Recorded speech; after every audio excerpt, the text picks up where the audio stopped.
В общем, мы решили провести небольшое спортивное мероприятие для маленьких детей, но при этом, чтобы принести кому-то пользу. Да, так как я работаю в благотворительном фонде «Русфонд», мы решили собрать деньги на аппарат искусственной вентиляции легких для девочки, с которой мы лично знакомы уже.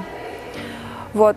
Мы совместно с ИКТ.ру мы организовали такое масштабное мероприятие, было очень много заявок, было очень много желающих принять участие. Телефон ИКТ.ру просто разрывался без остановки.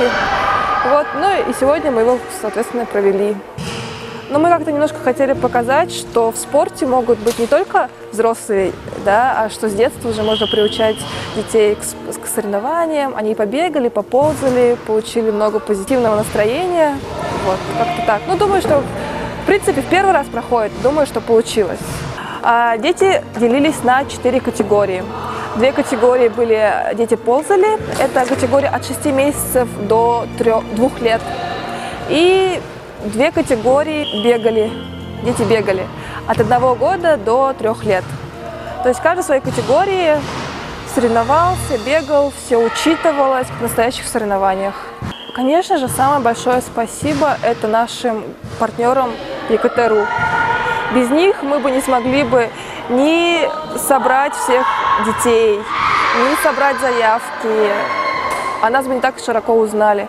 Также мы хотим сказать большое спасибо компаниям, которые уже внесли очень большую лепту в приобретение аппарата. Это полиграфическая компания «Цикл», магазин детского питания «Викуша», медцентр «Надежда», фитнес-клуб «Фитнес-лайф».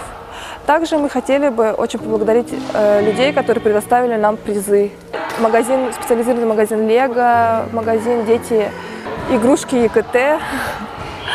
Также мы очень хотели поблагодарить одну девушку, Дарью. Также большое спасибо, нужно сказать, передаче «Мой спорт» и детскому фотографу Анастасии Рыжиковой. Если бы не они, наверное, у нас не получилось бы ни фотографий, ни видео. Но самое большое спасибо родителям и детям, родителям за терпение, за то, что они решились все-таки принять участие в таком необычном соревновании, да, за то, что они внесли какую-то тоже небольшую, но все равно помощь на наш аппарат искусственной вентиляции легких.